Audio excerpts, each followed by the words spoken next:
Kabanata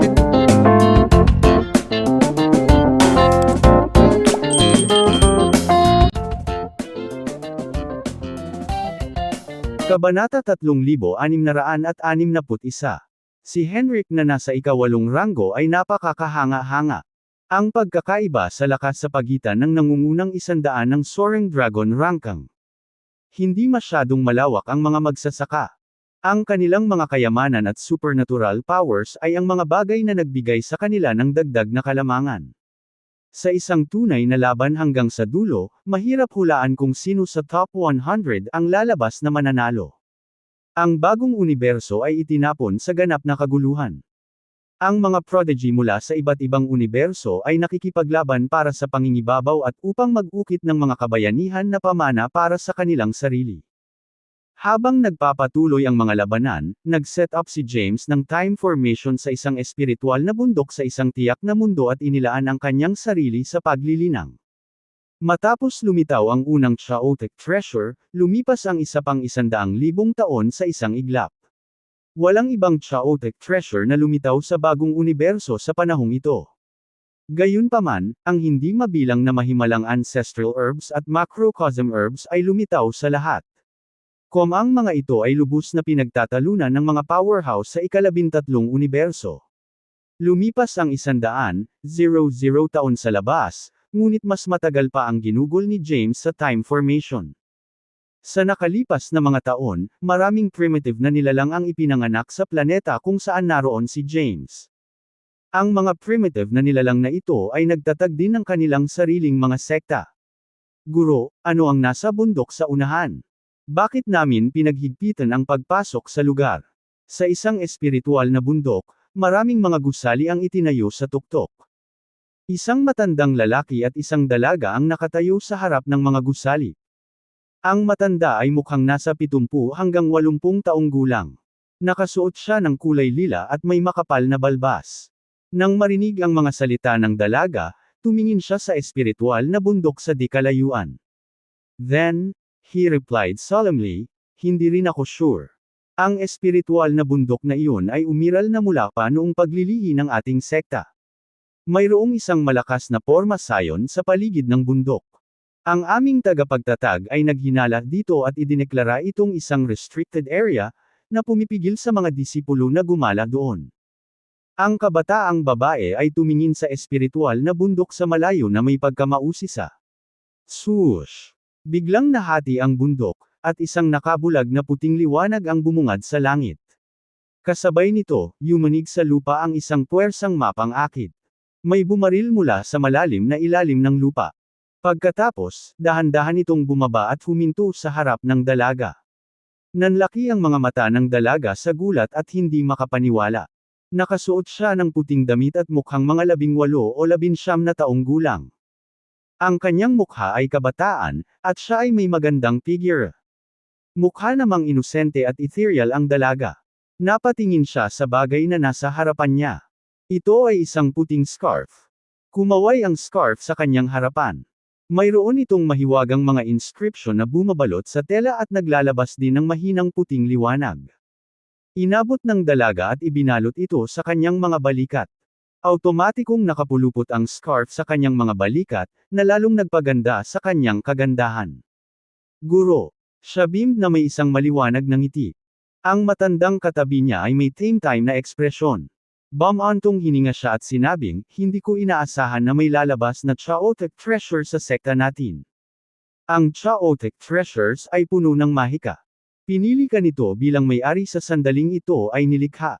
Ito ay nagpapahiwatig ng isang kakilakilabot na kapalaran para sa iyo.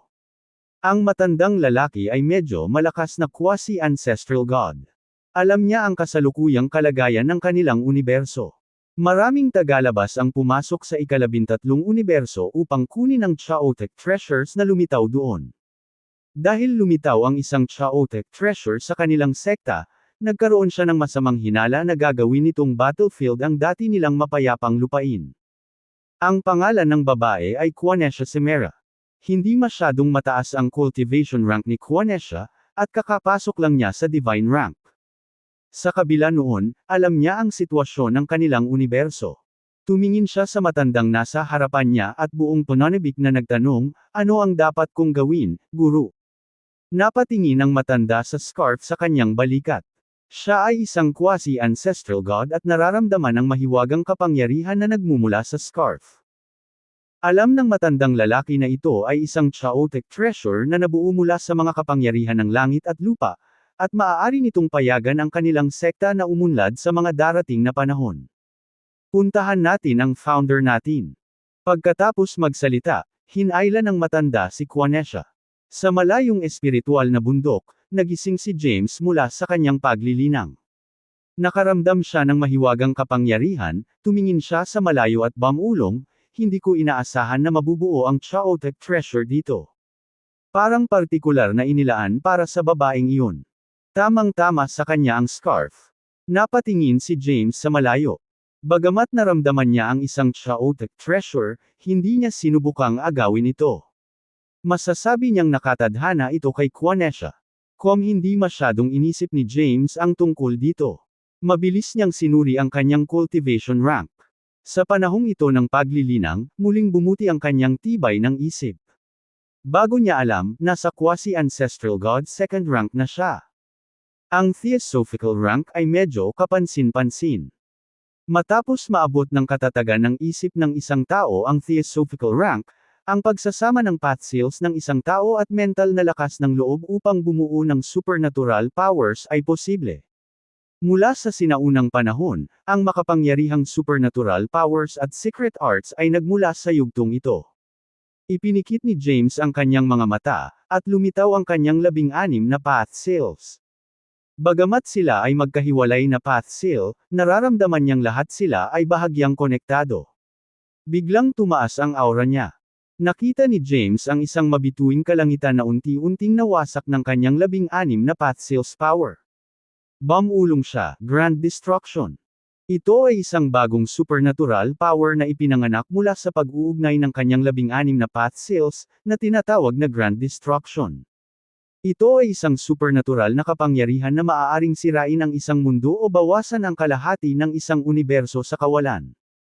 Ipinatawag ni James ang 108 Infinity Stellae sa harap niya.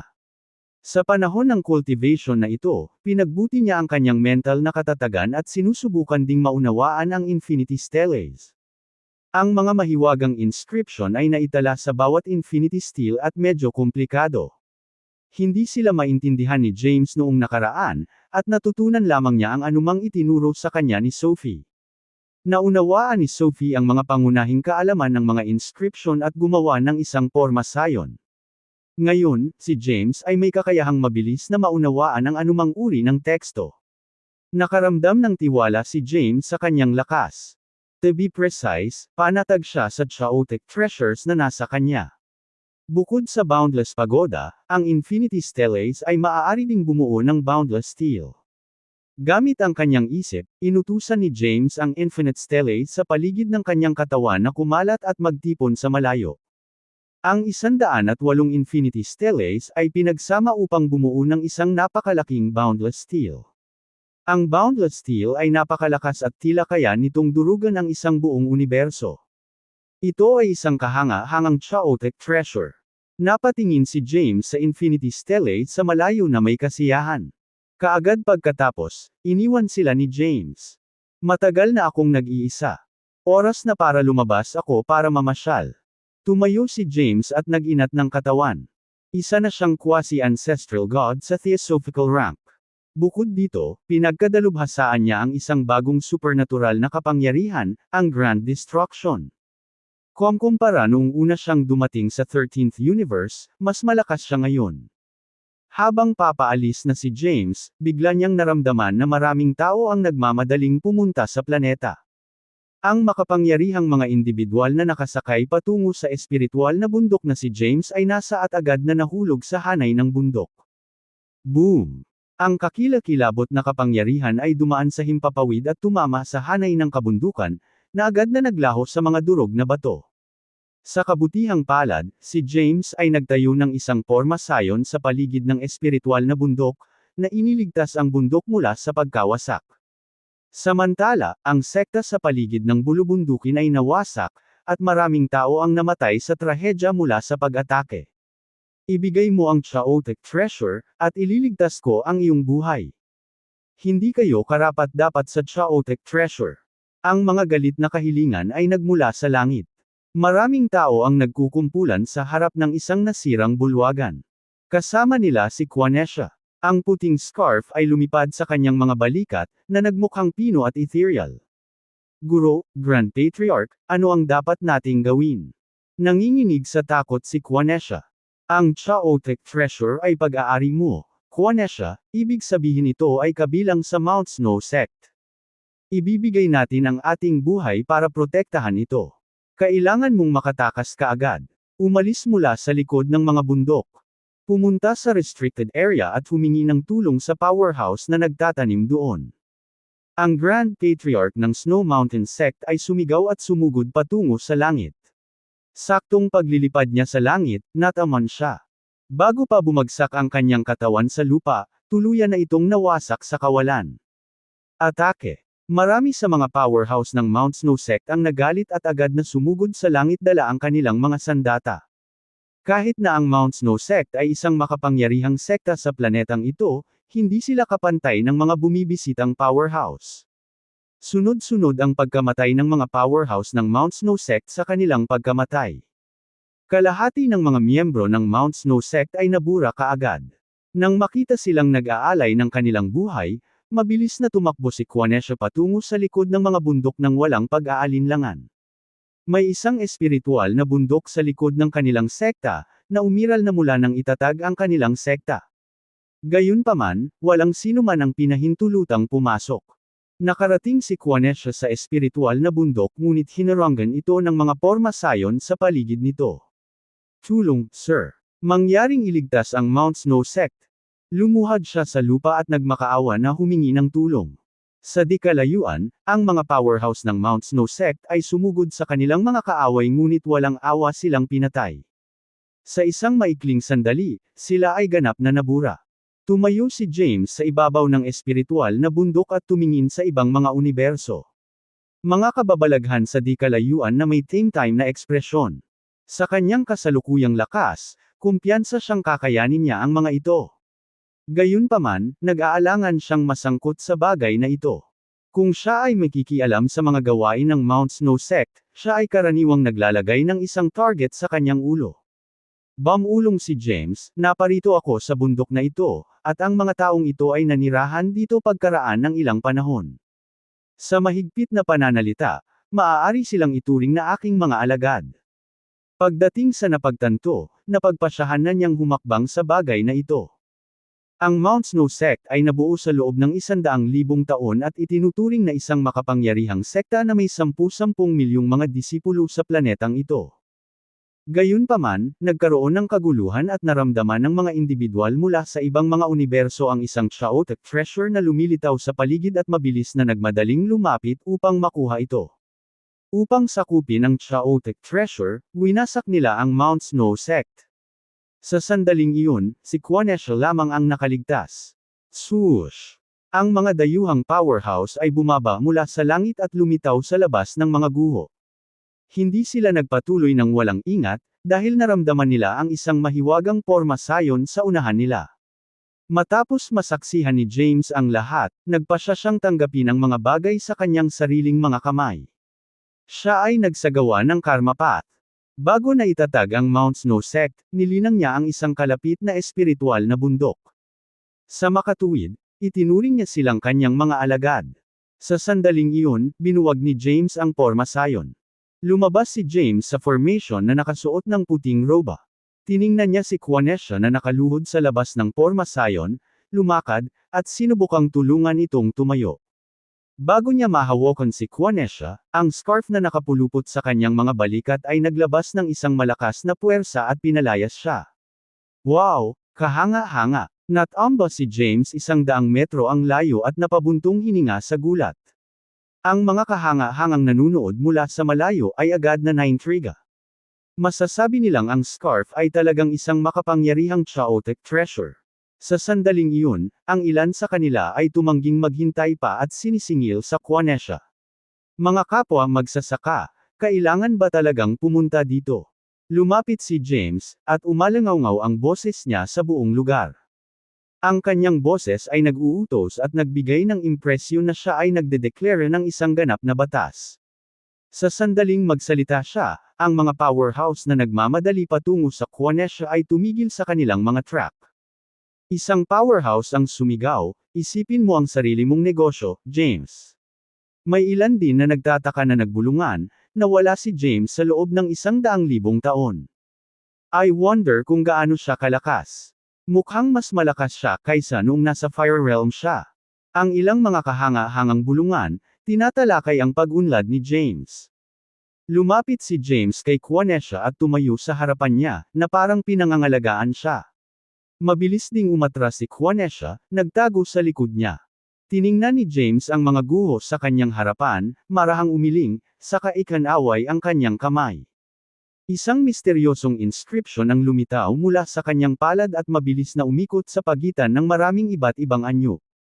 Habang ang inscription ay walang katapusang pagbabago, ang mahiwagang kapangyarihan ay bumalot sa lugar. Ang mga nasirang gusali sa lugar at mga bundok ay muling itinayo. Maging ang mga disipulo ng Mount Snow sect na walang awang pinatay ay mahimalang nabuhay na mag-uli.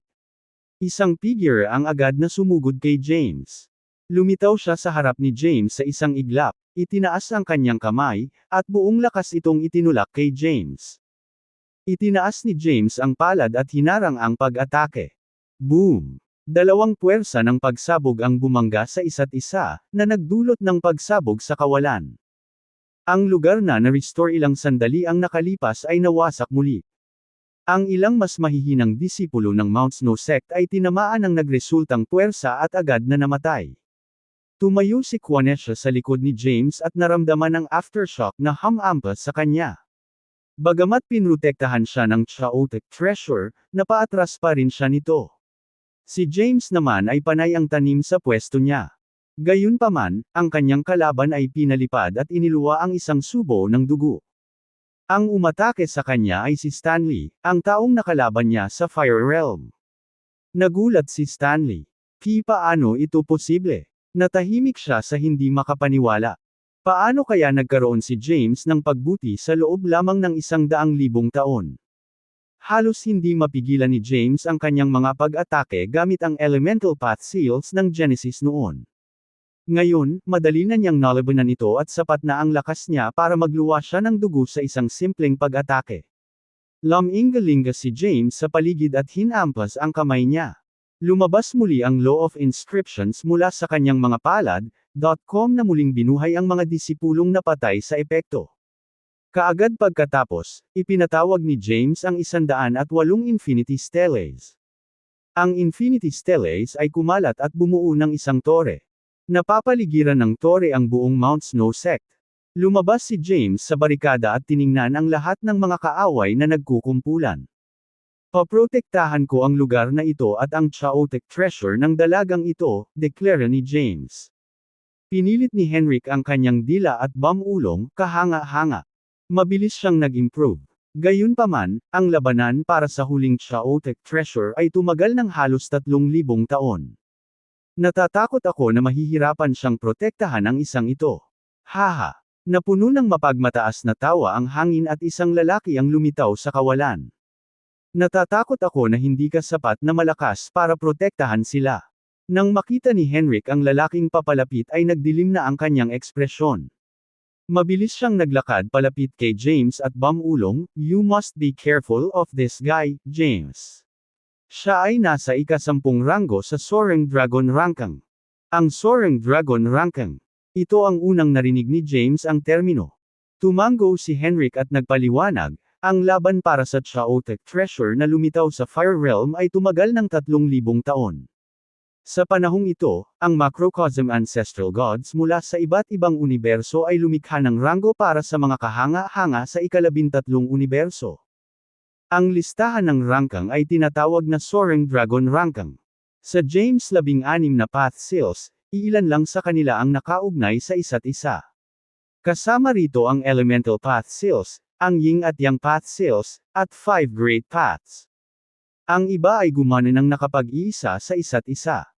Sa kabila nito, ang path seals ni James ay tila nakabuo ng mga hindi maihihiwalay na koneksyon sa isa't isa pagkatapos niyang maabot ang theosophical rank bilang isang quasi-ancestral god. Bagamat hindi sila maaaring ganap na magsama sa isa't isa, maaari silang mag-stack sa ibabaw ng isa't isa at makabuo ng isang hindi kapani-paniwalang puwersa. Ngayong pinagsama na ang kanyang 16 na path seals powers, naging kasing lakas na ngayon ni James ang iba pang powerhouses. Siya ay bahagyang hindi gaanong malakas kaysa sa isang ancestral god. Matibay na nakatayo si James sa pwesto at naglabas ng mapang ipang aura. Maraming tao ang sabay-sabay na umatake sa kanya. Ang ilan sa kanila ay medyo mataas ang ranggo sa Soaring Dragon Rankang. 12-dosenang mga tao ang nakatayo sa paligid niya, at maraming powerhouse ang nakamasid mula sa malayo. Kasabay nito, maraming iba pang mga powerhouse ang patuloy na pumasok sa planeta.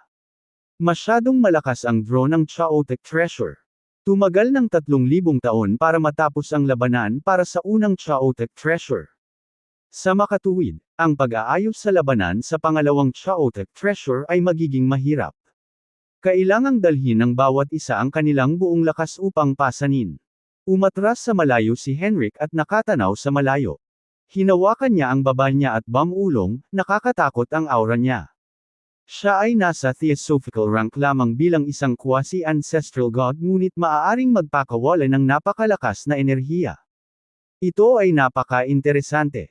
Napapaligiran si James sa larangan ng digmaan.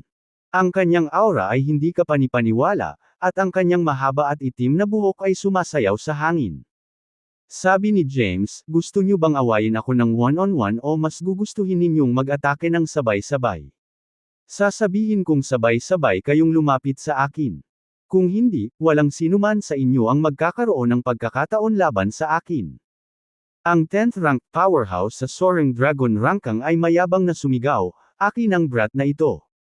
Ang sinumang humipo sa kanya ay magiging patay na karne. Ang kanyang mga salita ay agad na nasaktan sa lahat ng naruroon. Bilang isang tao sa ika-10 pwesto, siya ay walang takot. Mayroon siyang hindi mabilang na supernatural na kapangyarihan at kayamanan.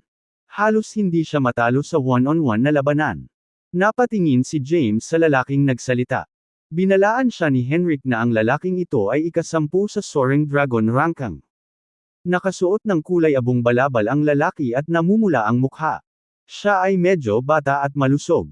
Naramdaman ni James na ang lalaki ay isang quasi-ancestral god sa Path Integration rank. Si James ay isang ranggo na mas mababa sa kanya. Alam din niyang ang kanyang kalaban ay nagmula sa unang universo, na siyang pinakamalakas sa mga universo. Gayunpaman, si James ay nagilinang ng 16 na Path Seal at madaling maisara ang kanilang puwang sa lakas. Gamit ang isang kamay sa likod niya, sinenyasan ni James ang kanyang kalaban at sinabing, make your move. Sadrin Peterson ang pangalan ng naghamon kay James. Dahil tinawag niya si Dib sa pakikipaglaban kay James, sinadya ng ibang powerhouses na bigyan sila ng malawak na pwesto at hindi nakialam sa kanilang laban. Pagkatapos ng lahat, ang taong nakakuha ng Chaotic Treasure ay ipinadala sa Celestial Abode ni James. Hanggat nabubuhay pa si James, magkakaroon pa rin sila ng pagkakataon na makuha ang Chaotic Treasure mamaya. Maraming primitive na nilalang ang naninirahan sa planetang iyon. Nang sirain ito ni Sadrin, lahat sila ay namatay kasama nito. Nagsalubong ang mga kilay ni James sa galit. Sa sandaling iyon, isang malakas na kamao ang bumungad sa kanya. Itinaas niya ang kanyang kamay at ikinumpas ang kanyang kamao upang labanan ang suntok. Boom! Ang kanilang mga una ay nag-crash sa isa't isa, at napunit ang isang spatial na awang sa kawalan. Patuloy itong lumaki sa isang malawak na black hole sa ilang sandali lamang. Nakatayo si James sa gilid ng black hole na walang galaw. Si Sadrin naman ay pinalipad ng puwersa. Naramdaman niya ang malakas na enerhiyang gumapang sa kanyang katawan, at isang maliit na bitik ang nabuo sa kanyang path seal. Si James ay mas malakas kaysa kay Sadrin. Maraming powerhouses ang nanunood sa kanilang laban at nanginginig sa takot matapos makita ang lakas ni James. Napakalakas niya. Si James ay mula sa 12th universe. Ang kanyang lakas ay dapat na pinakamahina sa lahat ng mga magsasaka. Sa kabila nito, si Sadrin.com na nasa ika-10 ranggo sa Soaring Dragon Ranking, ay naging mas mahina kaysa sa kanya. Oo, si James ay lubos na nalulula sa kanya. Siya ay baliw. Maraming tao ang napasigaw sa gulat. Pagkatapos ng maikling paghaharap, nagtamo si Sadrin ng mga pinsala mula sa pag-atake ni James. Umatras siya at pinunasan ng dugo sa labi niya na may galit na galit. Sumigaw si Sadrin, "Ngayon nagawa mo na, tanga." Kaagad pagkatapos, pumailan lang siya sa kalawakan at tumingin kay James. Biglang lumabas sa kanyang katawan ang mga mahiwagang inscription at nagsanib para bumuo ng isang higanteng espada. Ang espada ay 10,000 metro ang haba at naglalabas ng kakaibang enerhiya. Sa sandaling lumitaw ang espada, ang nakapalibot na kalawakan ay nagdistort sa paligid nito. "Hiwalayin mo siya." Itinuro ni Sadrin ang pasulong, at ang higanteng espada ay bumagsak patungo kay James ng may nakakatakot na lakas. Ang espasyong dinaanan nito ay sumabog at nahati. Matibay na tumayo si James sa pwesto at tumayo sa pag-atake na may kalmadong ekspresyon. Ang higanteng espada ay nabuo mula sa mahiwagang mga inscription na kabilang sa mga landas na nilinang ni Sadrin. Dahil dito, ginamit nito ang kapangyarihan ng lahat ng mga landas na iyon. Walang sinuman sa parehong ranggo ng paglilinang gaya niya ang maglalakas loob na harapin ang pag-atake ng direkta. Kakaunti ang Chaotic Treasures. Tanging ang Macrocosm Ancestral Gods lang ang makakapaglabas ng buong potensyal ng Chaotic Treasure. Gayunpaman, maaari din itong lubos na mapabuti ang lakas ng isang quasi-ancestral god. Ang unang universo ay umiral sa pinakamahabang panahon, at ang mga powerhouse mula sa kanilang universo ay nakipaglaban sa bawat kaganapan na lumitaw ang Chaotic Treasure sa mga sumunod na bagong universo. Halos lahat ng Macrocosm Ancestral God mula sa First Universe ay may isa o dalawang Chaotic Treasures. Kahit na ang ilang kailam Ancestral Gods ay nagtataglay ng Chaotic Treasures. Samantala, ang 12th Universe ay kulang sa Chaotic Treasures. Maging si Hadad, ang Macrocosm Ancestral God ng 12th Universe ay kulang ng isa. Ang 5 Ancestral Gods lang ang may Chaotic Treasures. Sa kasamaang palad, ang kanila ang pinakamababang grado na umiiral.com ang Ancestral Needle Master ay mayroon ding hindi kumpletong kalahati ng isang Chaotic Treasure. Sa kaibahan, hawak ni James ang halos lahat ng Chaotic Treasures mula sa 12th Universe. Gagamitin ba ni Sadrin ang kanyang Chaotic Treasure? Mayroon ding ilang Chaotic Treasure si James. Nagiging interesante ang laban na ito. Kung matatalo si Sadrin, magbabago ang ika-10 pwesto sa Soaring Dragon Ranking. Maraming mga powerhouse ang nagtipon sa malayo at nag-usap sa patahimik na tono. Lumutang si Sadrin sa kalawakan at nagpakawala ng nakakatakot na aura. Isang gininto ang liwanag ang bumungad sa kanyang harapan at naging isang gintong pamaypay ng kamay. Ang hand fan ay medyo maliit sa 1 metro lamang ang haba. Ito ay kulay ginto at may mga komplikadong inscription na nakaukit sa ibabaw nito. Hinawakan ni Sadrin ang hand fan, at lumipat ang kapangyarihan nito sa kanyang katawan, dahilan para tumaas ang kanyang aura. Sa sumunod na sandali, hindi na siya napigilan. "Maghandang mamatay, James." Pagkatapos magsalita, marahas niyang ibinaba ang hand fan. Habang ang hand fan ay tumatawid sa kalawakan, ang mga inscription na nakaukit dito ay nag-activate at lumakas. Isang malakas na puwersa ang nagsalin ng hangin. Nabuo ito sa isang bola ng apoy na sumugod kay James. Ang Golden Hand Fan ay isang Chaotic Treasure, na may kakayahang gumawa ng Macrocosm Power, ang pinakamalakas na kapangyarihan na kilala sa universo. Walang ibang uri ng kapangyarihan ang maihahambing sa Macrocosm Power. Naramdaman agad ni James ang mapanirang aura. Gayunpaman, matatag siyang tumayo laban sa paparating na bola ng apoy. Tumayo siya sa kinatatayuan at pinagmasdan ang apoy na malapit sa kanya. Sinunog ng apoy ang lahat ng nasa daan nito. Kahit na ang walang laman ay nasunog sa kawalan, at nabuo ang mga spatial rift kung saan ito dumaan. Ipinatawag ni James ang lahat ng kanyang lakas sa ibabaw ng kanyang katawan upang bumuo ng isang proteksyon na hadlang. Nilabanan ng harang ang apoy na tumama sa kanya. Ang lakas ng 16 na path seals ni James na magkatuwang na nagtatrabaho ay nakakatakot at nakayanan ang pagsalakay ng isang chaotic treasure. Whoosh!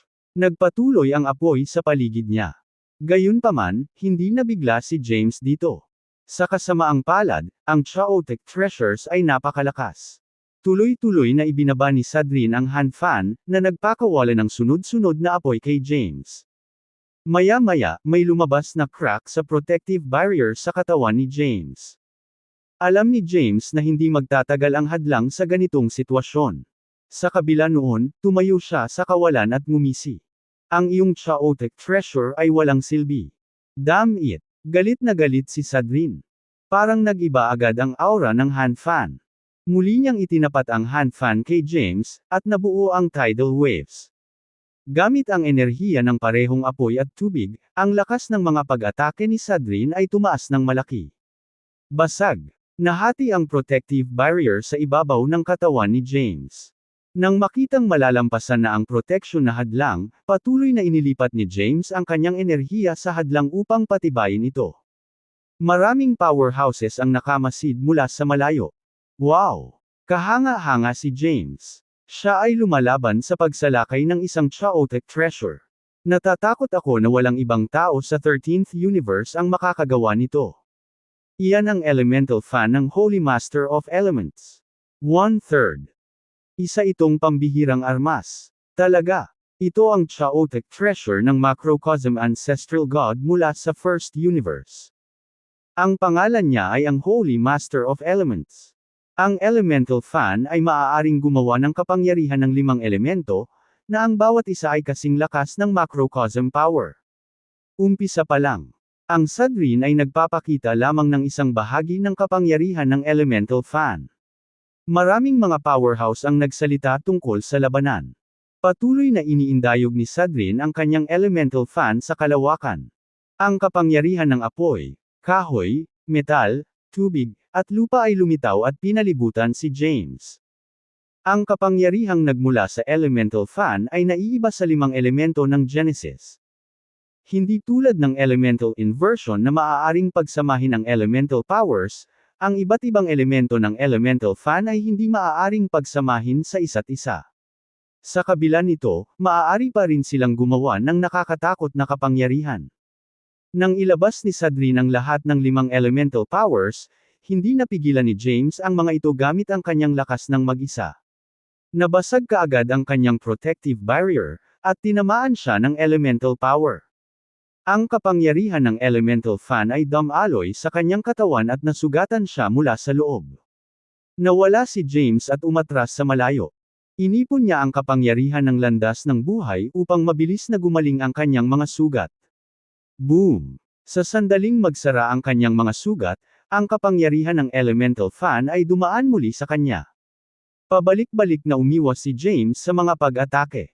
Matapos niyang umiwas ay nawasak agad ang puwang na kanina pa niya kinatatayuan.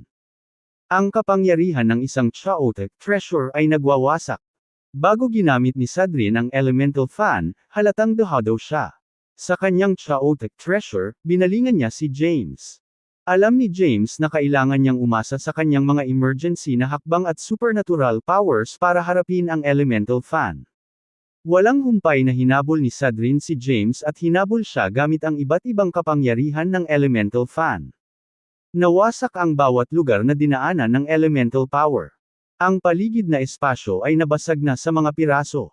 Ipinagpatuloy ni James ang pag-iwas sa serye ng mga nakamamatay na pag-atake. Sa sandaling iyon, napansin ng mga powerhouse na nanunood na patuloy na napaatras si James. Ito ang perpektong pagkakataon para sa kanila na pumasok sa away at mapasuko si James upang makuha ang chaotic treasure. Biglang sinugod ng grupo ng mga powerhouse si James. Habang iniiwasan ni James ang mga pag-atake ni Sadrin, naramdaman niyang may ilang individual na lumalapit sa kanya. Lahat sila ay may napakalakas na aura, hindi mas mababa kay Sadrin. Madaling ginagaya ni James ang kapangyarihan ng elemental fan. Nagulat ang powerhouse na nagtatangkang umatake kay James. Mabilis siyang umiwas, at ang lugar na kinaroroonan niya ilang segundo lang ang nakalipas ay nawasak kaagad. Ang mga nanunood ng labanan ay tumingin sa katakutan. Paanong posible iyon? Mayroon pa bang elemental fan? Imposible iyon. Kung totoo iyon, paano rin ginagamit ni James ang kapangyarihan ng elemental fan? Ang mga powerhouse ay naguguluhan. Maging ang kasalukuyang may-ari ng elemental fan na si Sadrin ay nabigla. Lumutang siya sa gitna ng mga bituin, hawak ang elemental fan na hindi makapaniwala at nagtanong, paano mo ginagawa iyon? Napangiti ng mahina si James at sinabing, ang ating mundo ay puno ng misteryo at kawalan ng katiyakan. Walang imposible. Sa sandaling iyon, 12 ng mga powerhouse ang nakapalibot kay James. Hindi na nagpumilit si Sadrin na lumaban mag-isa. Nakilala niya na imposibleng patayin si James habang umaasa sa sarili niyang lakas. Wala siyang choice kundi makipagtulungan sa iba. Tumingin si James sa 12 ng mga powerhouse na sinusubukang atakihin siya ng sabay-sabay. Ngumiti siya ng mahina at sinabing, may gusto pa bang sumali sa saya? Tumigil ka na sa pagiging mayabang, James. Ngayon ang araw na mamamatay ka. Sabay tayong lumusab at patayin siya. Tayo ang magpapasya kung sino ang makakakuha ng Chaotic Treasure pagkatapos siyang patayin. Ang mga powerhouse sa paligid ni James ay nagtangkang mag-rally ng suporta sa isa't isa. Agad na ginagaya ni James ang isa pang elemental fan's power at pinilit silang ipagtanggol ang kanilang sarili. Kahit na sila ay mga quasi-ancestral god na nakakuha ng siyam na path seal, sila ay maingat laban sa kapangyarihan ng isang Chaotic Treasure. Kung tatamaan sila, maaari silang masugatan ng husto o mamatay pa. Tumingin si James sa mga powerhouse na tumatakas kaliwat kanan at nakangiting sinabi. Ang kapangyarihan ng elemental fan ay medyo disente.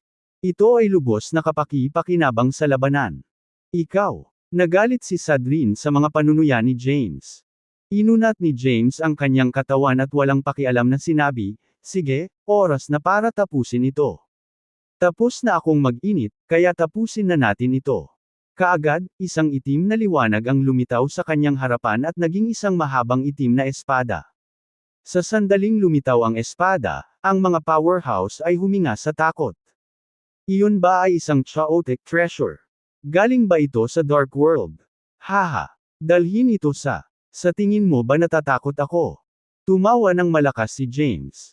Pagkatapos ng maikling pakikipaglaban kay Sadrin, nagkaroon si James ng pangkalahatang pag-unawa sa lakas ng mga powerhouse na nasa Soaring Dragon Rankang. Hindi siya humanga sa kanilang lakas. Hinawakan ni James ang Demon Slayer Sword at nilaslas ang hangin ng ilang beses, nagpakawala ng malakas na Dark Sword Energy. Isang matinding away ang sumiklab sa lugar. Nilabanan ni James ang 12 ng mga powerhouse sa Soaring Dragon Rankang gamit ang Demon Slayer Sword.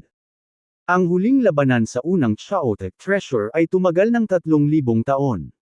Gayunpaman, walang sino man ang sabay-sabay na nakakuha ng 12 kalaban habang pinapanatili ang mataas na kamay, Gayunpaman, eksaktong ginagawa iyon ni James. Ang Demon Slayer Sword ay may makapangyarihang kapangyarihan. Kasabay ng husay na swordsmanship ni James, nakakapaglabas siya ng napakalaking lakas. Kinailangang gamitin ng 12 ng mga powerhouse ang kanilang buong lakas laban kay James. Bagamat nagpakawala sila ng nakakatakot na pag-atake, tinaboy sila ni James ng one for all. Ang kanilang mga pag-atake ay hindi epektibo laban sa kanya. Anuman ang uri ng makapangyarihang supernatural na kapangyarihan na ginamit nila, pinaalis sila ni James nang walang kahirap-hirap. Pagkaraan ng ilang sandali, nanatili siyang hindi nasaktan. Samantala, lahat ng kanyang mga kalaban ay nasugatan. Nagamit lang ni James ang isang bahagi ng kanyang lakas. Hindi pa niya ginagamit ang Infinity Stellace, Time Capsule, Elemental Inversion, at ang pagsasanib ng 5 Great Paths sa labanan. Kumpiyansa si James na kaya niyang talunin ang mga powerhouse mula sa lahat ng universo kasama nila. Si James ay mukhang isang Demon Lord, na nakahawak sa Demon Slayer Sword. Ang 12 o higit pang powerhouse ay walang pagkakataon laban sa kanyang mga pag-atake. Nagulat si Henrik na nakatingin sa malayo sa lakas ni James. Nakakatakot talaga si James. Nagawa niyang umunlad ng husto sa loob lamang ng 100,000 taon. Si Stanley, na nakipag-away noon kay James, ay namutla habang pinapanood ang laban. Hindi nagtagal, madali niyang crush si James. Gayunpaman, ngayon, nalampasan na siya ni James at umabot sa taas na hinahangaan niya. Alam ni Stanley na madaling kitilin ni James ang kanyang buhay. Masasabi niyang matatalo ni James ang mga powerhouse na umaatake sa kanya sa lalong madaling panahon. Kapag dumating ang oras na iyon, maaaring dumating si James para sa kanyang buhay. Hindi na mapakali si Stanley sa pakikipaglaban para sa Chaotic Treasure. Mas kritikal para sa kanya ang tumakbo para sa kanyang buhay ngayon. Kinailangan niyang maghanap ng mapaglilinangang lugar sa pagtatago. Pinlano niyang manatili sa pag-iisa hanggang sa siya ay maging isang ancestral god. Alam ng ibang mga powerhouse na nanunood ng labanan na imposibleng talunin si James maliban kung sila ay mga ancestral god. Para matalo si James, kailangan nilang maging ancestral gods. Ang ilang mga powerhouse na dumating upang sakupin ang Chaotic Treasure ay sumuko. Tumalikod sila at dali-daling umalis para maghanap ng mapaglilinangang lugar. Pinlano nilang maging ancestral gods bago sila lumabas upang ipaglaban ang Chaotic Treasure. Dahan-dahan, parami ng parami ang mga powerhouse na umalis. Napagtanto ng mga nag-aaway pa rin ni James na kakaunti na lang ang natitira sa lugar. Hindi ginamit ni James ang lahat ng kanyang paraan. Pagkatapos ng labanan, nagkaroon siya ng mas malinaw na pagkaunawa sa sarili niyang lakas. Kahit na siya ay isang quasi-ancestral god sa theosophical rank, hindi siya matatalo ng ibang quasi-ancestral gods. Kahit isang quasi-ancestral god mula sa First Universe na may Chaotic Treasure ay hindi siya kayang talunin. Nakatakas ang mga nakipaglaban sa kanya. Samantala, umalis din ang kalahati ng mga manunood. Pagkatapos panoorin ang labanan, sumuko na rin ang mga powerhouse na dumating para sa Chaotic Treasure. Nakakatakot ang lakas ng pakikipaglaban ni James. Mahirap para sa kanila na agawin ang Chaotic Treasure kung saan pinuprotektahan ito ni James. Napatingin si James sa basag na espasyo sa paligid niya. Maraming planeta ang nawasak sa panahon ng labanan, at maraming buhay na nilalang ang namatay sa trahedya. Bamulong si James, ang mga taong ito ay inosente. Ang labanan sa Chaotic Treasure ay nagdulot ng kapahamakan sa kanila. Kaagad pagkatapos, nagpatawag siya ng ilang mahiwagang inscription na patuloy na nagbabago. Habang mabilis silang nagbago, nagsimulang maibalik ang mga nawasak na planeta. Ang mga buhay na nilalang sa mga planeta ay muling nabuhay. Kakayanin ni James ang karma na aakitin niya mula sa pagpapanumbalik ng isang maliit na lugar at ilang mga buhay na nilalang dahil siya ay nagsagawan ng karma path. Gayunpaman, ang pagpapanumbalik ng maraming planeta at malaking bilang ng mga nabubuhay na nilalang ay makakaakit ng nakakatakot na karma. Kahit malakas siya, mahirap pa ring tiisin. Isang malaking halaga ng karma ang agad na pumaligid kay James. Nagsimulang mag-crack ang katawan ni James sa ilalim ng mapanirang karma power. Ang kanyang path seals ay nagpakita rin ng mga palatandaan ng pagiging nilamon ng karma power. Nakakakilabot. Huminga ng malalim si James at agad na umupo sa isang lotus position. Isinaaktibo niya ang kanyang karma cultivation method para ma-absorb at matuno ang karma power na naakit niya mula sa kanyang mga aksyon. Sa di-kalayuan, nanginginig sa takot ang iilang powerhouse na nananatili sa lugar. Nakakatakot iyan. Ibinalik niya ang nakapalibot na espasyo halos kaagad.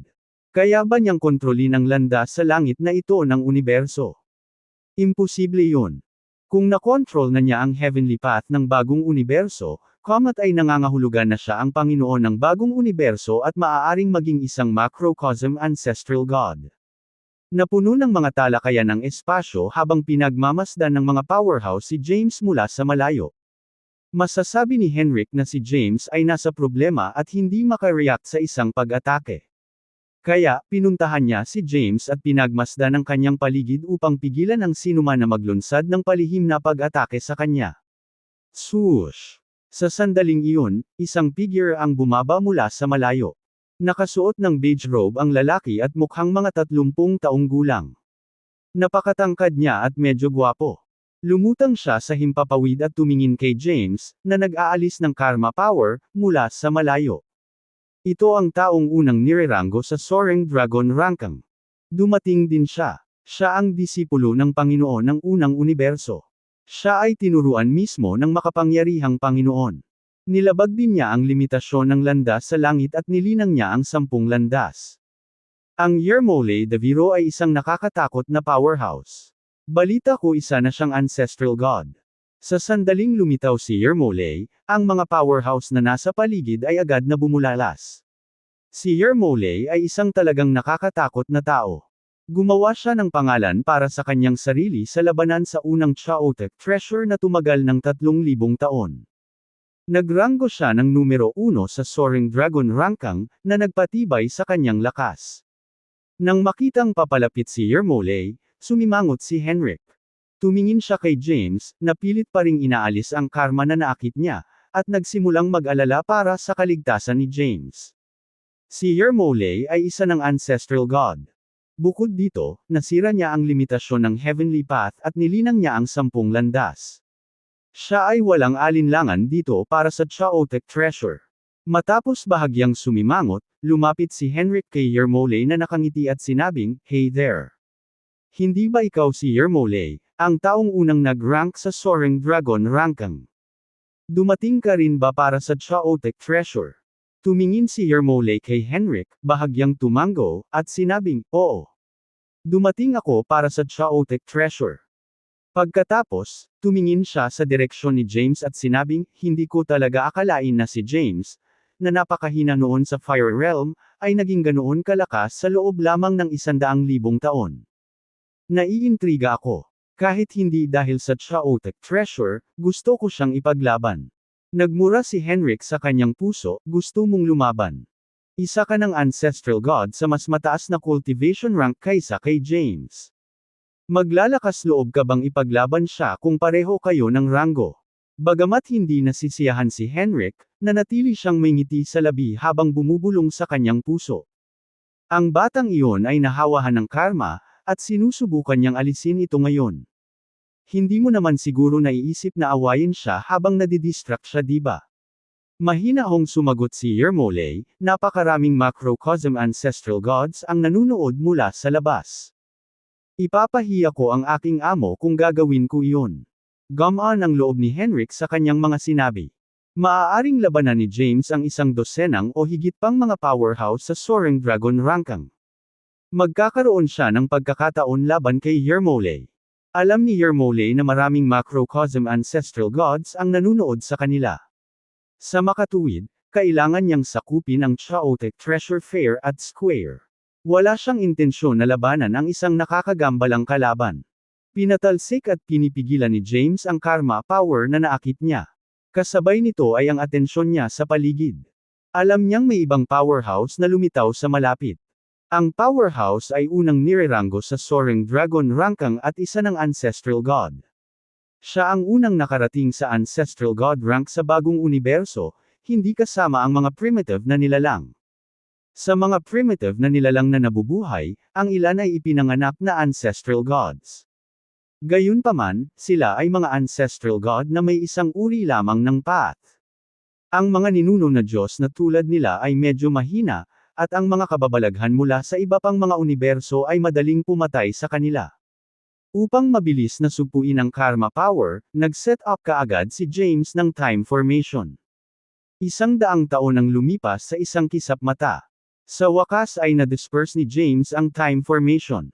Siya ay wala sa pag-iisa. Nakakatakot si James. Nagawa pa niyang sugpuin ang karma power.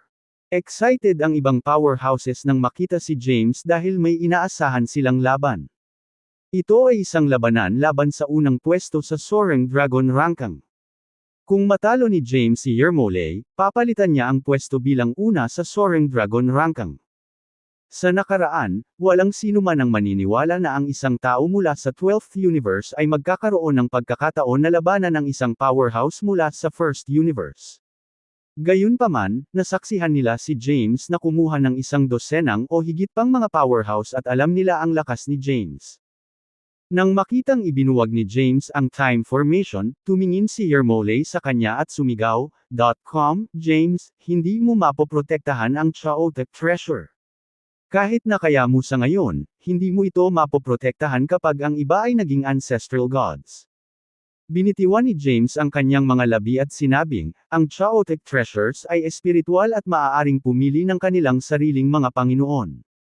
Ang Chaotic Treasure na nabuo sa lugar na ito ay nakapili na ng may-ari nito. Bakit kailangan mong ipilit na kunin ito? Iminuwestre ni Yermole na umatake si James at sinabing, gusto kong maranasan ang lakas mo. Tumingin si James kay Yermole at ngumiti ng mahina. Na-curious din siya kung gaano kalakas ang isang prodigy sa ancestral god rank. Alam ni James na si Yermole ay isang mabigat na kalaban. Kaya naman, hindi siya nagpigil. Ipinatawag niya ang lahat ng 16 sa kanyang path sales power, na nakasalansan sa isa't isa. Sa pagkakataong iyon, lumakas ang kanyang aura. Ilang path seal ang nalinang mo, James. Tinitigan ni Yermole si James, sinusubukang makita siya.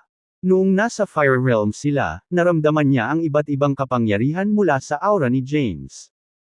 Gayunpaman, ang iba't ibang kapangyarihan ni James ay nakasalansan sa isa't isa, na ginagawang mahirap husgahan kung gaano karaming mga landas ang nilinang ni James. Hindi ito malinaw na naramdaman ni Yermole. Ni ang mga powerhouse sa malayo. Matapos pumasok si James sa Theosophical rank ng Quasi-Ancestral rank, isang banayad na koneksyon ang nabuo sa pagitan ng kanyang path seals. Ang kanyang 16 na kapangyarihan ay nakasalansan sa isa't isa at mahirap makita. Naintriga si James kay Yermole, isang ancestral god na nagal-inang ng 10 path seals. Gusto niyang subukan ang lakas ng isang powerhouse mula sa First Universe na nagal-inang ng 10 path seals. Tumingin si James kay Yermole at sinabing, ikaw si Yermole mula sa First Universe, tama ba? Ipinapalagay ko na pumunta ka para sa Chaotic Treasure dito. Ang iyong Panginoon ay ang Omnipotent Lord, at ikaw ay unang nireranggo sa Soaring Dragon Rankang. Dapat mayroon ka ring Chaotic Treasure. Kapag natalo ka, baka mawala din ang Chaotic Treasure mo. Nang mabuo ang ika-12 universo, kinuha ng mga kapangyarihan ng ibang universo ang Chaotic Treasures dito. Bilang resulta, ang kabuuang lakas ng 12th universe ay nagpupumilit na umunlad. Ang ika-12 universo ay kailangang dumaan sa reforma at lubhang kailangan upang makakuha ng Chaotic Treasures. Sa sandaling iyon, may malinaw na layunin si James. Kailangan niyang sakupin ang mas maraming Chaotic Treasures. Kaya, kinailangan niyang agawin ang Chaotic Treasures mula sa mga powerhouse ng ibang universo. Dati, hindi siya sigurado kung gaano karaming macrocosm ancestral god ang maaaring umiral sa universo. Gayunpaman, ibinigay sa kanya ni Yermole ang sagot. Siyam ang pinakamataas na bilang ng heavenly path. Sa makatuwid, siyam na macrocosm ancestral gods lamang ang maaaring umiral sa isang universo. Ang macrocosm ancestral gods mula sa First Universe ay dapat na mayroon ding ilang Chaotic Treasures. Ang mga macrocosm ancestral god na ito ay dapat na nagbigay din ng kanilang Chaotic Treasure sa kanilang mga disipulo para makipagsapalaran sa bagong universo. Ang mga naunang universo ay umiral ng napakatagal na panahon. Kaya, maaaring ipagpalagay na mayroon na silang siyam na macrocosm ancestral gods. Ang mga macrocosm ancestral god na ito ay malamang na mayroong Chaotic Treasures. Dahil dito, marami rin sa kanilang mga alagad sa bagong universo ang nagtataglay ng Chaotic Treasures. Kahit na ang ilang macrocosm ancestral gods ay hindi nagbigay sa kanilang mga disipulo ng Chaotic Treasure, hinulaan ni James na mayroong hindi bababa sa 10 Chaotic Treasure sa bagong universo. Kung maaari niyang sakupin ang mga ito at ibalik sila sa ika-12 universo, ito ay lubos na mapapabuti ang lakas nito. Tumingin si Yermole kay James na may mahinang ngiti at sinabing, kailangan mo muna akong talunin. Nabigo si Yermole na turuan si James kung paano linangin ang higit pang mga path seal. Kaya naman, hindi na siya nagpumilit na magtanong pa. Pinakilos niya ang kanyang lakas, at agad na tumaas ang kanyang aura. Hindi niya binigyan ng oras si James para maghanda. Bago pa makapag-react si James, nag-launch na siya ng attack. Ang nakakatakot na kapangyarihan ay dumaan kay James. Ang puwersa ay dumagsa patungo kay James na parang isang napakalaking alon. Pakiramdam ni James ay naabutan siya ng tsunami at patuloy na umindayog sa lakas. Ang pag-atake ni Yermolay ay mukhang medyo simple at hindi maganda. Gayunpaman, naglalaman ito ng matinding pag-unawa sa paglilinang. Pakiramdam ni James ay parang nanlabo ang kanyang paningin, at biglang may tumama sa kanya. Ang puwersa ay nagpasabog ng isang butas sa kanyang katawan, at siya ay nagsimulang agad na duguan. Napatalon din si James. Habang siya ay sumabog sa kawalan, gumuho rin ang kanyang paligid. Tumayo si Yermolay at pinanood si James na itinutulak sa di kalayuan. Mahinahon niyang sinabi, "Makapangyarihan ka talaga. Hindi nakapagtataka na ang isang dosenang o higit pang mga powerhouse sa tuktok ng quasi-ancestral god rank ay walang magawa sa iyo. Gayunpaman, isa na akong ancestral god. Ang iyong lakas ay mas mababa kaysa sa akin." Dahan-daang naglakad si Yermolay papunta kay James. "Bibigyan kita ng dalawang pagpipilian, James. Maaaring ibigay mo ang primitive na nilalang na nakakuha ng Chaotic Treasure o sabihin sa akin ang iyong paraan ng paglilinang upang makamit ang higit sa siyam na path seal."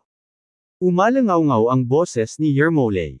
Napabuga si James ng medyo malayo bago siya makatayo ng matatag. Bumaba ang tingin niya sa kanyang katawan at nakita niya ang dagwang sugat sa kanyang dibdib. Pagkatapos, pinunasan niya ang dugong tumutulo sa labi niya. Kaagad pagkatapos, hinimok niya ang kapangyarihan ng landas ng buhay at agad na pinagaling ang kanyang pinsala. Siguradong malakas ang isang ancestral god. Bukod dito, nakatanim na siya ng 10 path seal. Ngumisi si James, at ang kanyang aura ay nagsimulang magbago ng husto. Nagsimulang lumiwanag ang katawan ni James, at isang malabong halo ang lumitaw sa paligid niya. Naging puti din ang itim niyang buhok. Gayunpaman, ito ay ang puting liwanag na sumasalamin mula sa kanyang buhok na naging sanhi ng ilusyon na mayroon siyang puting buhok. Pumasok si James sa Omniscience Path. Muling tumaas ang kanyang aura at tumagas upang bumuo ng isang nakakatakot na magnetic field. Malaki rin ang pagbuti ng kanyang pisikal na lakas. Pagkatapos, pumasok si James sa ikalawang yugto ng Omniscience Path. Ang Omniscience Path. Bahagyang natigilan si Yermolay. Pagkatapos, tumawa siya at sinabing, "Hindi ko inaasahan na naunawaan mo ang Omniscience Path." Kung gayunpaman, walang katapusan ang Omniscience Path. Ito ay isang landas na hindi maaaring gawing perpekto. Mula sa aking pag-unawa, higit sa lahat, maaari lamang maabot ng isa ang ikatlong yugto ng Omniscience Path. Pagkatapos, pinaalalahanan niya si James, "You're a rare prodigy, James. Talagang isa ka na maaaring maging pinakamahusay sa anumang universo. Kaya bakit mo ginagawa ang mga baluktot na landas? Hindi ba't mas mabuti para sa iyo na linangin ang mga normal na landas?" Mula sa pananaw ni Yermolay, ang Omniscience Path ay baluktot. Malaki ang pagbuti ng enerhiya at aura ni James. Tumayo siya sa hangin at nagpalabas ng makapangyarihang aura, na tila isang Diyos. Si Yermolay ay napakalakas. Si James ay isa ng quasi-ancestral god sa Theosophical rank. Bukod dito, nakapasok na siya sa ikalawang yugto ng Omniscience Path. Gayunpaman, hindi niya nagawang manindigan laban kay Yermolay. Pinanood ni Henrik ang labanan mula sa malayo. Nasaksihan niya ang lakas ni James noon. Gayunpaman, ang lakas ni Yermolay ay lampas sa kanyang imahinasyon, at si James ay tinataboy. Bumulong siya, "Hindi ko inaasahan na si Yermolay ay sobrang nakakatakot pagkatapos maging isang ancestral god." Ang iba pang mga powerhouse na nanunood ng laban ay parehong nabigla. Napakalakas ni Yermolay. Tulad ng inaasahan mula sa numero 1 sa Soaring Dragon ranking. Kahit na kayang labanan ni James ang higit sa isang dosenang powerhouse sa Soaring Dragon ranking, malaki ang dehado niya laban kay Yermolay. Talaga, nakakatakot si Yermolay. Malamang na mayroon siyang lakas upang talunin ang lahat ng mga powerhouse sa bagong universo. Hindi naman talaga totoo yun. Si Yermolay lang ang unang pumasok sa Ancestral God rank. Kapag ang iba ay naging Ancestral Gods din, ang kanilang lakas ay maihahambing. Marami pang trump card si James. Hindi pa niya ginagamit ang Chaotic Treasure niya. Sigurado akong hindi matatapos ang labanan sa lalong madaling panahon. Maraming powerhouses ang nanood ng laban. Matapos maitaboy si James, iniunat niya ang kanyang katawan at sinabing, makapangyarihan siya. Hindi ko na kailangang magpigil laban sa kanya. Lihim na inactivate ni James ang kanyang Elemental Path Seals of Genesis at Elemental Inversion. Sa sandaling iyon, ang kanyang elemental powers ay nagsanib upang bumuo ng macrocosm power. Gamit ang macrocosm power, ang aura ni James ay pinahusay ng husto. Napangiti ng mahina si Yermole at sinabing, dapat ay ginamit mo na ang buong lakas sa simula pa lang. I'm looking forward to see your strength when you go all out. Pagkatapos magsalita, muling nag-flash sa harap ni James si Yermole. Si James ay nag-concentrate ng husto at naramdaman niya ang galaw ni Yermole. Si Yermole ay hindi gumagamit ng anumang path, ngunit ang kanyang bilis ay breakneck. Maaari niyang lampasan at i-freeze ang nakapalibot na oras. Pagharap niya kay James ay isang malakas na suntok ang ginawa niya kay James. Mabilis na itinaas ni James ang kanyang kamay para harangan ito. Boom! Nagsagupaan ang kanilang mga kamao. Sa sandaling iyon, isang nakakatakot na puwersa ang kumalat na parang mga alon ng tubig. Nagsimulang mag-crack ang paligid, at lumitaw ang isang napakalaking black hole. Si James at Yermole ay parehong nakatayo sa black hole. Ang mga powerhouse na nanunood ng labanan ay umatras pa sa malayo. Ang makalangit na landas ng isang bagong universo ay magpoprotekta sa kalawakan. Kapag nagkaroon ng malaking pinsala, mabilis na aayusin ng Heavenly Path ang espasyo. Agad na naibalik ang black hole na lumitaw. Gayunpaman, marami pa ring spatial rift sa lugar. Ginamit ni James ang macrocosm power at ang kanyang path seals power. Gayunpaman, halos hindi niya makayanan ang pag-atake ni Yermole. Naboost ang aura ni James matapos niyang i-activate ang dalawang macrocosm powers. Maaari pa ba niyang pagbutihin ang kanyang lakas? Nang maramdaman ang pagbabago sa aura ni James, nagulat si Yermole. Naisip niya, nakakainis ang lalaking ito. Maaari niyang patuloy na dagdagan ang kanyang lakas. Kailangan kong mag-ingat. 2/3. Kung hindi, baka matalo ako sa kanya. Sumigaw si James, halika sa akin ulit. Ang kanyang boses ay parang dumadagandong na kulog, at binasag nito ang kawalan. Sa pagkakataong ito, nagkusa si James na salakayin si Yermole. Si James ay napakalakas sa pagpapalakas ng dalawang macrocosm powers at ang iba pa niyang path seals power. Siya flashed bago Yermole at sumalakay. Hinimok din ni Yermole ang lahat ng kanyang lakas upang labanan ang pag-atake. Ang kanilang labanan ay sumiklab sa kaibuturan ng bagong sansinukob. Wala sa kanila ang may hawak na armas. Lumaban sila ng puro lakas. Bawat suntok at sipa na ginawa nila sa laban ay naglalaman ng mapanirang lakas. Pagkatapos ng pagpapakilos ng dalawang macrocosm powers, si James ang nangibabaw laban kay Yermole. Bagamat si Yermole ay isang ancestral god na may 10 landas, nakipaglaban siya kay James. Si Yermole ay nasugatan at nagluwa ng isang subo ng dugo. Damn it! Napaatras siya sa malayo. Hindi na nagpigil si Yermole. Agad niyang na-activate ang kapangyarihan ng kanyang 10 path, at agad na tumaas ang kanyang aura. Sumugod si James sa kanya at naghagis ng isang malakas na suntok. Mabilis na umiwas si Yermole. Pagkatapos niyang makatakas, dumaong ang anino ng kamao ni James sa isang malaking planeta. Ang walang nakatirang planeta ay nawasak kaagad at naging kawalan. Kahanga-hangang lakas. Nabigla si Yermole sa lakas ni James. Hindi siya makapaniwala na ang isang tao sa quasi-ancestral god rank ay makakapaglabas ng ganoong lakas ng pagsabog. Sigurado si Yermole na masugitan siya kapag tinamaan siya ng suntok.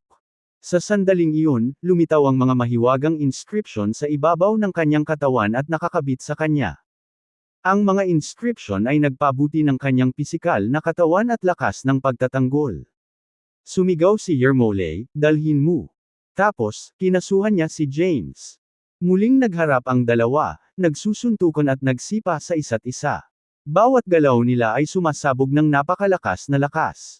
Pagkatapos gumamit ng supernatural power para pagbutihin ang kanyang defensive strength, nalabanan ni Yermole ang mga atake ni James. Sa pagkakataong ito, nabigla si James sa puwersa at patuloy na nasugatan. Kung hindi niya pinagkadalubhasaan ang landas ng buhay, hindi siya makakapagpatuloy ng ganoon katagal sa laban. Natahimik ang buong bituin. Hindi mabilang na mga spatial rift ang lumitaw, na nagpakawala ng magulong kapangyarihan. Si Yermole ay nakatayo sa ibabaw ng isang bituin. Ang bituin ay isang solidong bagay. Samantala, punit-punit ang damit ni James, at tumambad ang kanyang balat. Ang mga mahiwagang inscription ay lumutang sa ibabaw ng kanyang balat. Malakas na enerhiya ang lumabas sa kanyang katawan at naapektuhan ang mga bituin sa kanyang paligid. Ang mga bituin ay nagsimulang umikot sa ilalim ng impluwensya ng kanyang enerhiya. Hindi makayanan ng kapangyarihan ni James, may ilang bituin na nag-crack at nagkawatak-watak. Nakatayo si James sa di kalayuan. Gumamit siya ng dalawang macrocosm powers at maaaring madaig si Yermole sa simula. Gayunpaman, binawi ni Yermole ang mataas na kamay pagkatapos na ibigay ang lahat ng kanyang lakas.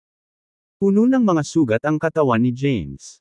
Kahit nasa kapangyarihan ng mga landas ng buhay, ang ilan sa kanila ay hindi gumaling dahil sila ay natroma ng isang dakilang landas.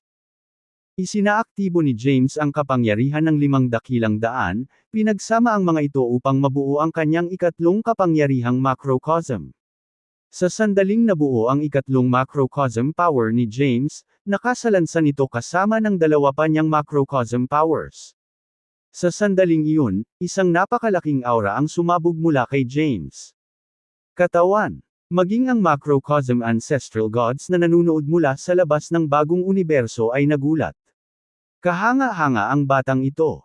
Siya ay isa lamang quasi-ancestral god ngunit nakabisado na niya ang tatlong macrocosm powers. Kung siya ay naging isang macrocosm ancestral god, siya ay magiging isang 3-power macrocosm ancestral god. Siya ay hindi kapani-paniwalang malakas. Malapit na bang bumangon ang ika-12 universo? Nagulat ang macrocosm ancestral god sa lakas na ipinakita ni James.com. Nahirapan silang paniwalaan na ang isang tao sa quasi-ancestral god rank ay nagtataglay ng tatlong macrocosm powers. Gayunpaman, ang macrocosm powers ni James ay hindi pa masyadong malakas at hindi pa naabot ang kanilang pinakamalaking potensyal. Upang mailabas ang tunay na lakas ng kanyang macrocosm powers, kailangan niyang maging isang macrocosm ancestral god. Kawili-wili. Ang panunood ng macrocosm ancestral gods ay naging interesado kay James. Samantala, naramdaman ni Yermole, sa larangan ng digmaan sa bagong universo, na lumakas ang aura ni James at nabigla. Paano ito posible? Hindi siya makapaniwala. Iniunat ni James ang kanyang katawan pagkatapos ay activate ang kanyang ikatlong macrocosm power, at ang kanyang mga buto ay kumaluskos. Tumingin si James kay Yermole sa malayo at ngumiti. Tapos na akong mag-warm up. Ilalabas ko lahat ngayon. Kinilabutan si Yermole sa lakas ni James. Huminga siya ng malalim. Si Yermole ay lumutang sa mabituing espasyo, at ang Staff of Destruction ay nagpapaliwanag sa kanyang paligid.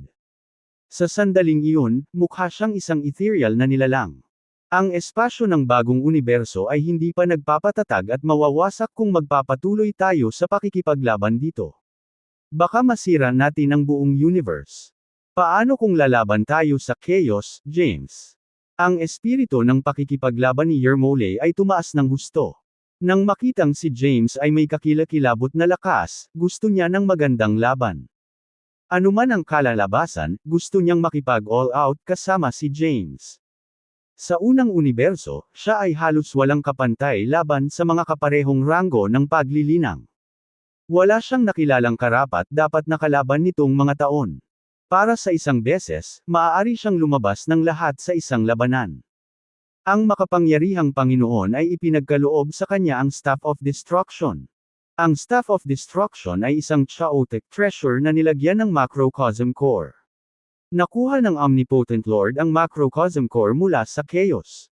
Kung hindi kinuha ng Omnipotent Lord ang macrocosm core, sa kalaunan ay umunlad ito sa isang universo. Ang Staff of Destruction ay may nakakatakot na lakas. Maging si Yermole ay hindi kayang ganap na kontrolin ang kapangyarihan nito. Gayunpaman, wala siyang pagpipilian kundi gamitin ang Staff of Destruction. Kung hindi, hindi niya matatalo si James. Binitiwan ni James ang kanyang mga labi at sinabing, kung gusto mo. Lumipad ang dalawa palabas ng bagong universo at lumitaw sa chaos. Ang chaos ay binubuo ng nakakatakot na pressure, na hindi kayang labanan ng mga cultivator sa ibaba ng Kylem Ancestral God rank. Gayunpaman, si James ay may tatlong macrocosm powers. Bukod dito, mayroon siyang chaotic treasures na tumulong sa kanya na labanan ang pressure ng chaos. Sa loob ng madilim na espasyo, hawak ni James ang Demon Slayer Sword na nagbuga ng nakakasilaw na itim na liwanag. Hinawakan ni Yermole ang Staff of Destruction. Sa kabila ng pangalan nito, napakalinis ng ilaw na nagmumula sa mga tauhan. Pumunta ka. Itinaas ni Yermole ang Staff of Destruction at itinutok ito kay James sa di kalayuan. Ang malakas na puwersa ay lumabas mula sa Staff of Destruction at tumangay sa chaos, mabilis na sinisingil si James. Itinaas ni James ang Demon Slayer Sword para pigilan ang pag-atake. Boom! Nagsagupaan ang dalawang puwersa sa chaos, at isang malakas na shockwave ang tumama sa lugar. Napakatatag ng espasyo sa chaos. Hindi sapat ang lakas nina James at Yermole para basagin ang espasyo ng chaos. Matapos magsalungat ang kanilang focus, kumalat ang shockwaves. Itinaas ni James ang Demon Slayer Sword para labanan ang puwersa. Nilabanan din ito ni Yermole. Naisip ni James, ang kapangyarihan ng kanyang chaotic treasure ay napakalaki. Binigay naman ng dalawa ang lahat pero natigil sila. Diniin ng Demon Slayer Sword ang Staff of Destruction ngunit nabigong itulak si Yermole palayo. Habang nasa isang pagkapatas, lumitaw ang mga mahiwagang inscription mula sa kristal sa Staff of Destruction. Ang malakas na puwersa ay lumitaw mula sa mga inscription, at ang Staff of Destruction ay nagpalabas ng isang nakasisilaw na glow. Agad namang natangay si James ng mahiwagang puwersa. Namanhid ang kanyang braso dahil sa pagkabigla, at halos mawala ang pagkakahawak niya sa Demon Slayer Sword. Iyon ay isang napakalakas na chaotic treasure. Nagulat si James. Habang namamangha pa rin si James sa lakas ng Staff of Destruction, naglunsad ng panibagong pag-atake si Yermole. Ang Staff of Destruction ay kumikinang ng maliwanag, at ang liwanag na sinag ay natipon upang bumuo ng isang nakakatakot na spatial na kulungan upang bitag si James. Ang mga sinag ng liwanag ay patuloy na lumiliit sa paligid ni James. Hinawakan ni James ang Demon Slayer Sword at patuloy na nilalaslas ang liwanag na sinag. Nagpatuloy ang matinding labanan ng dalawa sa chaos. Si James at Yermole ay nasa pantay na lupa. Gayunpaman, ayaw ni James na matalo. May ilang trump card pa siya. Habang nagpupumiglas ang dalawa sa itaas, pinakawalan ni James ang Infinity Steles. Umikot sa kanya ang 108 Infinity Steles. Inutusan niya silang mag-fuse at bumuo ng Boundless Steel. Ang Boundless Steel ay bumagsak sa nakakatakot na lakas. Pumitik si Yermole at umiwas sa pag-atake. Si James ay naglunsad ng isa pang pag-atake sa Yermole. Nagpakita siya sa harap ni Yermole na may isang flash at itinulak ang Demon Slayer Sword pasulong. Kasabay nito, nagkaroon ng itim na sword energy. Mabilis na nag-react si Yermole at iwinagayway ang Staff of Destruction. Lumabas ang malaking kapangyarihan mula sa staff at hinaranggan ang itim na sword energy. Boom! Ang kanilang mga puwersa ay nagdulot ng pagsabog sa chaos. Napatalon din si James sa lakas ng pagsabog. Sumpa ang magic, confinement. Space power, seal. Lakas ng oras, I freeze. Magkasunod na nagsumite si James ng ilang supernatural powers. Ang mga inscription ng sumpa ay nagkatotoo at nagkulong kay Yermole sa loob ng isang nakapirming lugar. Lumitaw din ang space power at tinataka ng espasyo. Bagamat nasa loob sila ng chaos, epektibo pa rin ang space path. Sumabog din ang time power at nag-freeze ang oras sa lugar.